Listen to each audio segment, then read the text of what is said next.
If there's one thing I learned growing up, it's that life isn't fair and it sure as hell doesn't hand out justice equally. Some kids are born with golden spoons and family names that open every door, while others like me are born to be their practice dummy. My name is Jason Miller, and for as long as I can remember, I was the one everyone could push around, but especially Emily Carter, the princess of Westbridge High. If you've ever met someone who looks like an angel but acts like the devil, that was her. Emily had everything: money, beauty, and parents who ran half the city, and she carried herself like she was untouchable. To her, tormenting me wasn't some random accident, it was her favorite form of entertainment. She mocked my clothes, tripped me in the hallways, spread rumors about me, and made sure every embarrassing moment of my life had her name stamped on it. I'd like to say I fought back, but the truth is, I didn't. Not because I didn't want to, but because I wasn't allowed to. My parents, David and Karen Miller, would always remind me to shut my mouth and endure it. "Jason, she's a Carter, do you understand what that means?" they'd say. "Her family could crush us like ants. You don't fight the Carters, you build bridges with them." Bridges? More like chains.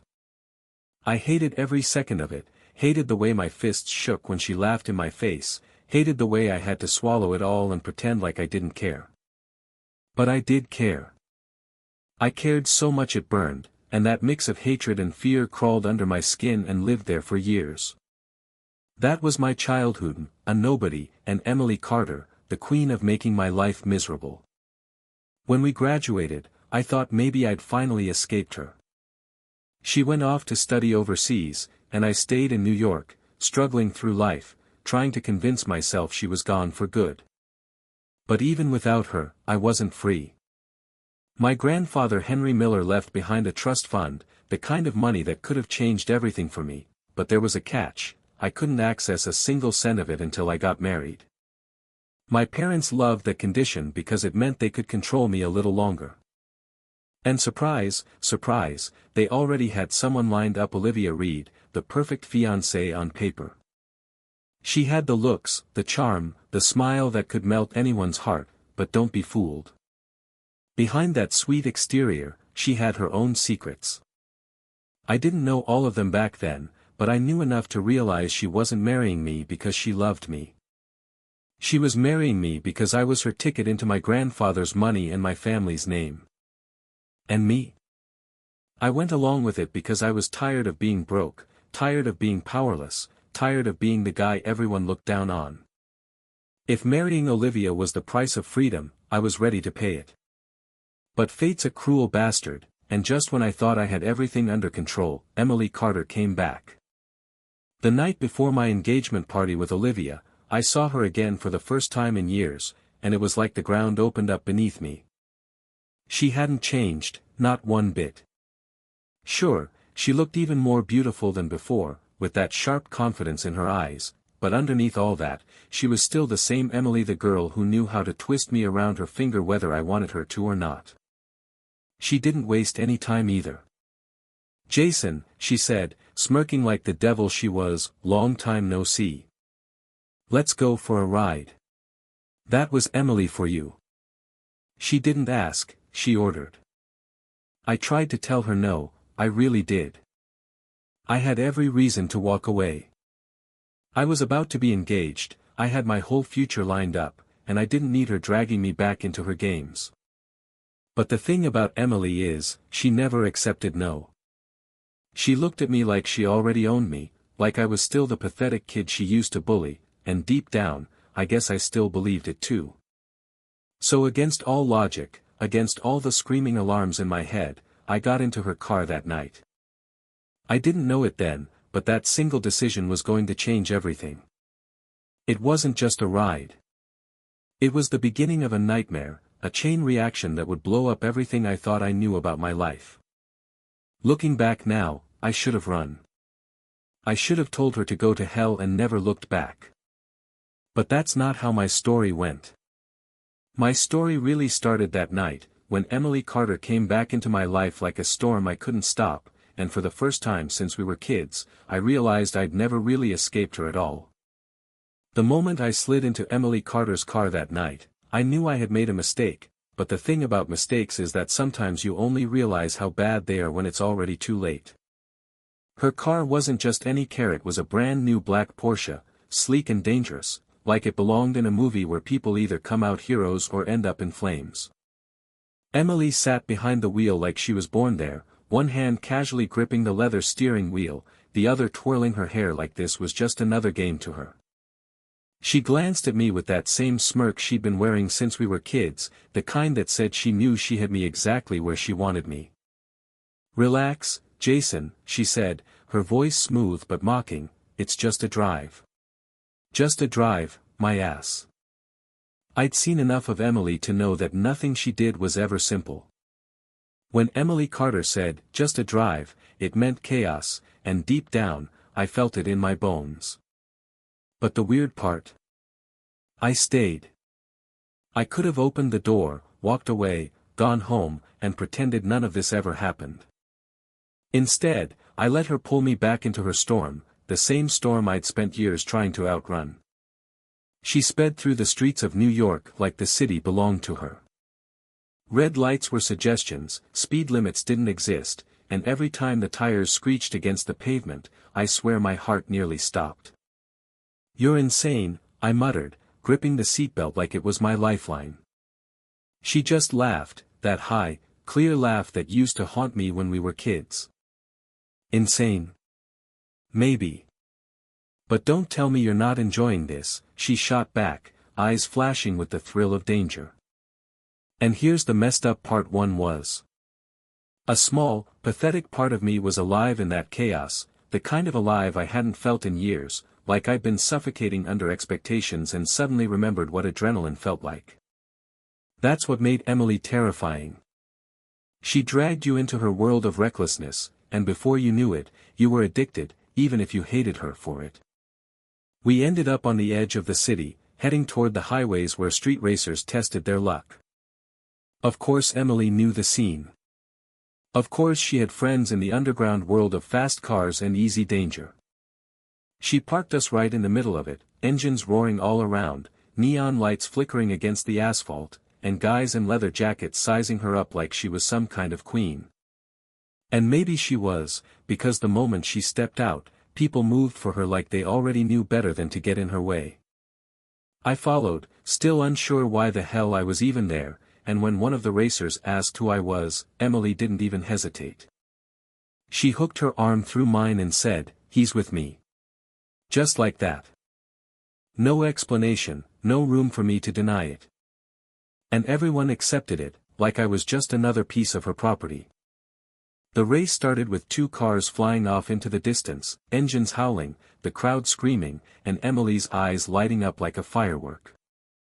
"Your turn," she whispered to me, tossing me the keys.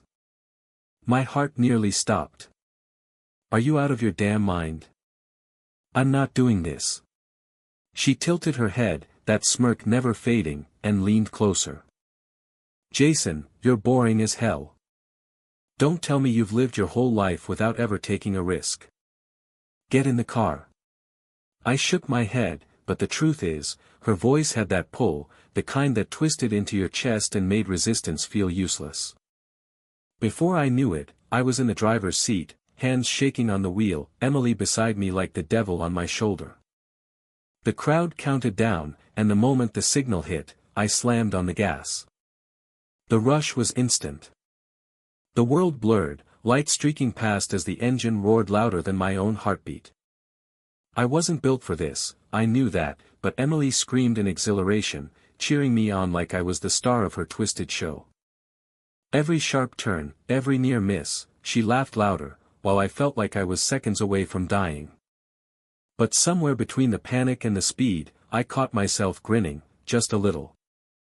It was insane, it was reckless, and it was wrong, but for the first time in years, I wasn't Jason Miller, the kid who got stepped on. I was just a guy flying through the night with Emily Carter by my side, and it felt almost freeing. Of course, that freedom didn't last. It never does with Emily.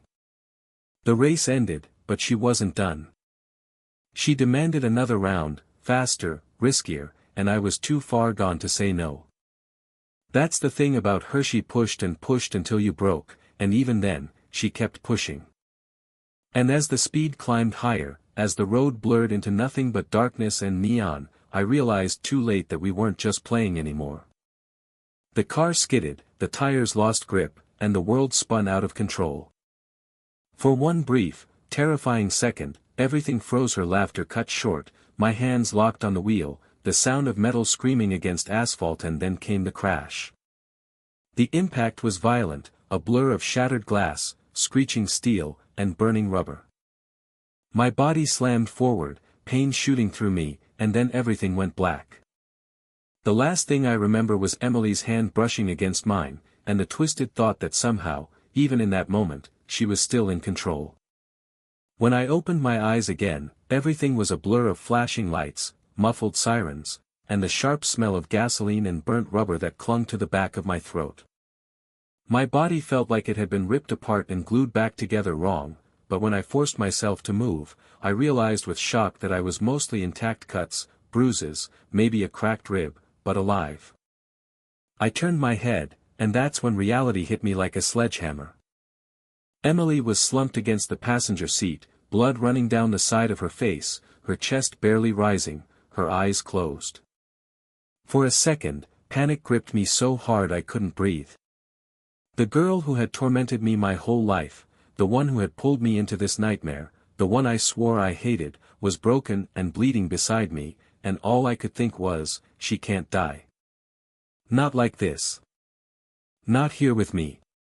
The next few hours blurred into chaos, paramedics pulling us out of the wreck, reporters already gathering like vultures, my parents' frantic voices in the hospital hallway, and the cold, disapproving glare of Richard and Laura Carter, Emily's parents, who looked at me like I was the one who had destroyed their daughter. And maybe I had. She was taken straight into ICU, machines hooked up to her, doctors whispering about her condition. The words, critical, and permanent damage, sliced through me like knives. I sat outside that room, bandaged up, my whole body aching, while my mind replayed the crash over and over again. If I hadn't gotten in the car, if I had just walked away, none of this would have happened. But it did. The next morning, the verdict came: Emily Carter would live, but she'd never be the same again. The accident had taken more than just her health, it had stolen her sight. Blind. Emily, the girl who used to look at me with those sharp, mocking eyes, the girl who could cut me down with a single glance, was now trapped in darkness forever. I didn't know what to feel. A part of me thought it was karma, that maybe fate had finally punished her for everything she'd done to me. But another part, the part that remembered her laughter even as the car spun out of control, felt sick. Because no matter how much I hated her, no one deserved that. Especially not because of me. Of course, the Carters weren't about to let me walk away clean. Richard Carter cornered my parents and me in the hospital's private lounge, his voice like steel. Your son is responsible for this. He put Emily in that car. He ruined her future. And now he's going to take responsibility for the rest of her life. My father, David, looked at me with that calculating gleam in his eye, the kind he always got when he smelled opportunity. My mother, Karen, didn't even hesitate. Of course, Mr. Carter, she said quickly, Jason will do whatever it takes. I wanted to scream, to tell them this wasn't my fault, that Emily had dragged me into it, but no one was listening. The decision had already been made for me. The Millers were going to tie themselves to the Carters through me, and Emily's tragedy was the perfect excuse. Olivia Reed came to see me once, her face pale, her smile tighter than usual. She asked how I was, said she was glad I survived, but the moment I mentioned Emily, her eyes shifted. She didn't have to say it, but I could see it: resentment, jealousy, fear that the engagement she had worked so hard to secure was slipping away. And she was right to worry, because 2 days later, my parents told me I would not be marrying Olivia Reed. Instead, I was going to marry Emily Carter. Not out of love, not out of choice, but out of duty, out of guilt, out of a desperate grab for power and wealth that had nothing to do with me. My protests meant nothing. My life wasn't mine to decide. The wedding was arranged in record time, a private ceremony with barely any guests, no engagement party, no celebrations, just a contract disguised as vows. I stood there in a suit that didn't feel like mine, staring at Emily as she was led down the aisle by her father, her eyes blank and unfocused, her beauty somehow sharper and sadder all at once. She didn't smile, didn't cry, didn't show a single flicker of emotion. When her hand was placed in mine, it felt cold, but her grip was strong, almost possessive, as if she was reminding me that no matter what had happened, she still had me where she wanted me. I said the vows because I had no choice, and when it was over, everyone clapped politely, like they were applauding a business deal rather than a union of two lives. That night, alone in the apartment the Carters had given us in Manhattan, I looked at Emily sitting quietly on the edge of the bed, her eyes staring into the void, and I didn't know what to say. Part of me still hated her, part of me pitied her, and part of me feared her more than ever. Because even blind, Emily Carter wasn't someone you could underestimate. She turned her head toward me, as if she could still see me perfectly, and said softly, "We're together now, Jason. Forever." There was no warmth in her tone, no plea, no question. Just a statement, final and absolute. And in that moment, I realized this wasn't the end of anything. It was the beginning of something far darker, something I wasn't ready for.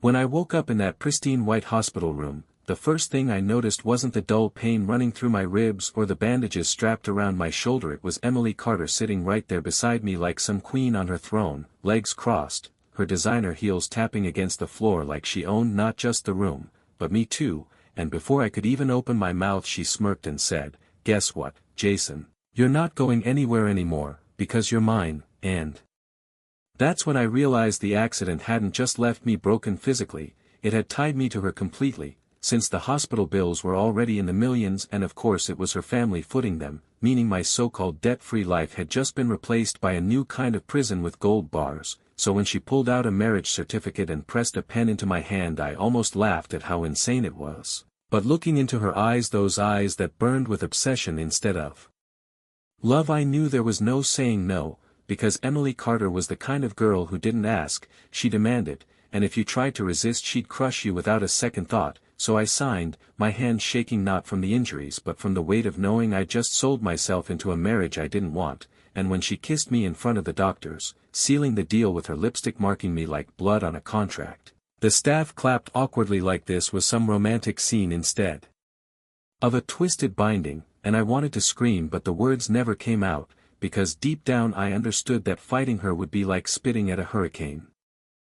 The days that followed were a blur of expensive suits, forced public appearances, and cameras flashing whenever Emily decided to parade me around like her new toy, and I played along because what else could I do? But every night when the doors closed and it was just the two of us in that luxury penthouse on the Upper East Side, I'd lie there staring at the ceiling while she curled into me like we were the perfect couple, whispering, "You're mine," over and over as if saying it enough times would brainwash me, and I hated how part of me almost believed it, how the loneliness and the desperation to belong made me crave even her twisted version of love, but then Olivia Reed's face would slip into my mind, her smile, her betrayal, the memory of her holding another man's hand while I bled on the racetrack, and the bitterness would come rushing back like poison, reminding me that nothing about this new life was real, that I was still just a pawn caught in someone else's game.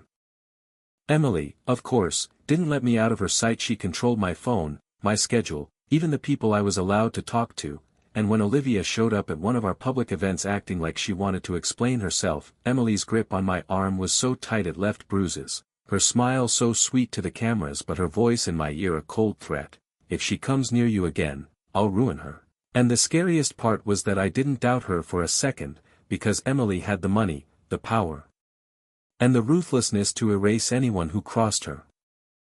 But Olivia wasn't the type to back off easily either, and one night, when Emily left me locked in the penthouse with her private security stationed outside the door, Olivia somehow slipped through, maybe bribed someone, maybe took a risk I didn't think she was capable of, and suddenly she was standing in front of me, looking more fragile than I'd ever seen her, her eyes red as she whispered, "Jason, I made a mistake. Please just hear me out," and for a second, my chest actually ached, because part of me wanted to believe her, to believe that she hadn't sold me out for some rich jerk, that she hadn't left me when I needed her most, but then Emily's words echoed in my head, reminding me that believing Olivia could destroy not just me but her too, and when I told Olivia to leave, to never come near me again, her face broke in a way I'll never forget, like she'd just realized she'd lost me for good, and she slipped out as quietly as she came, leaving me shaking, torn between the ghost of the girl I once loved and the chains of the woman who owned me now.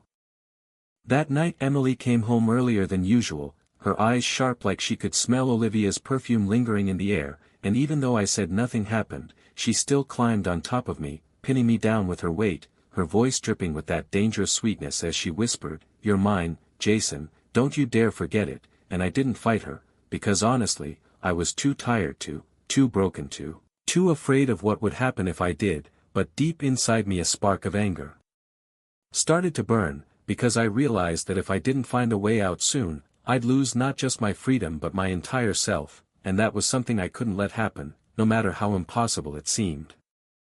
The days after Olivia slipped into the penthouse and then walked out shattered felt like a storm was brewing over my head, except instead of rain it was chains tightening around my throat, because Emily Carter must have sensed something, even without proof, since she doubled down on everything: tighter schedules, more bodyguards, more suffocating affection disguised as care, and I started to realize she wasn't just obsessed with me, she was terrified of losing me, which somehow made her more dangerous, because a woman with her power and paranoia could burn down the whole world just to keep her grip on me, and every time she looked at me with that manic glint in her eyes I knew I was walking on a razor's edge, one wrong move and she'd cut down anyone in her way, even me, so I played the role she wanted, smiled for the cameras, let her lace her arm through mine, let her kiss me in front of flashing lights, but inside I was calculating, waiting, searching for the smallest crack in her armor, because if I didn't, I'd be swallowed whole. Then came the charity gala at the plaza, one of those massive events where New York's elite came dressed in diamonds and drank champagne like it was water, and Emily had me in another tailored suit that probably cost more than my old apartment, parading me around as her trophy husband, and I told myself to survive another night, just another few hours, but then I saw Olivia across the ballroom, her hair swept up, her dress simple compared to the glittering sharks around her, but her eyes locked on me like she'd crossed the whole damn city just for this moment, and my chest clenched because I knew it wasn't an accident, she'd come to fight for me, and Emily noticed immediately, her nails digging into my arm hard enough to draw blood through the fabric as she hissed in my ear, "Don't even think about it, Jason, she's not worth it," but when Olivia started walking toward me, defiant and unafraid despite the eyes watching, I felt something shift inside me, like maybe I didn't want to be the puppet anymore. She stopped just a few feet away, her voice steady though her hands trembled as she said, "Jason, please, just give me one chance to explain," and the whole room froze like they were watching a live drama, and Emily laughed, loud and cruel, before stepping in front of me like a lioness guarding her kill, saying, "Explain.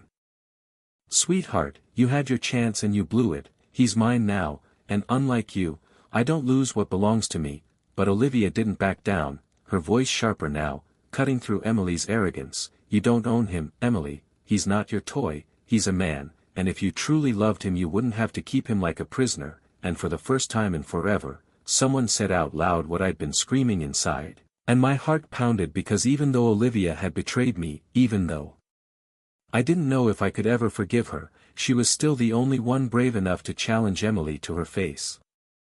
Security rushed in to defuse the scene, but the damage was already done. Rumors spread like wildfire, whispers slithered through the crowd, and by the next morning tabloids were plastered with headlines about a love triangle scandal, which only fueled Emily's fury, and that night back at the penthouse she unleashed it all on me, pacing like a caged tiger, shouting that I was hers, that no one would take me away, and when she grabbed my face with trembling hands, tears streaking down her cheeks, begging me to swear I'd never leave her, I realized this wasn't love, it was addiction, toxic and consuming, and if I stayed silent any longer I'd lose myself completely.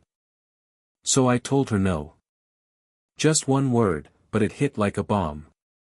Her face crumbled, then twisted into rage, and for a second I thought she'd strike me, but instead she pulled back, cold and eerily calm, saying, "If you think you can leave me, Jason, then you've underestimated me," and in that moment I knew the real war had begun, because Emily Carter wasn't going to let me walk away quietly. She was going to fight with every weapon she had: money, influence, manipulation, and if I wanted to reclaim my freedom, I'd have to be ready to fight back, not just for myself, but maybe for Olivia too, because despite everything, part of me still believed she was worth saving. That night I lay awake staring at the city lights outside the penthouse window, the noise of New York below, and I made a silent vow: I was done being a pawn, done letting other people write my story. It was time for me to flip the board, to break free no matter the cost, and little did I know that decision would set everything ablaze, because Emily wasn't bluffing, and the moment I chose to resist, she chose to destroy. The moment I told Emily Carter no, something in her snapped, and I could feel it in the silence that followed, thick and suffocating like smoke before a fire, and I knew she wasn't going to let this slide, because Emily wasn't the type to lose. She was the type to destroy the board when the game turned against her. So the following days became a nightmare of constant surveillance, threats disguised as sweet promises, and pressure from every direction, because suddenly my bank accounts froze. My job prospects vanished, even friends I hadn't spoken to in years stopped returning my calls, and that's when I understood just how deep her family's claws reached into the city. But instead of breaking me, it lit something in my chest, a fury I didn't know I still had, because I refused to live as a possession any longer, and if Emily thought fear would keep me in line, she underestimated how much a man with nothing left to lose could fight back.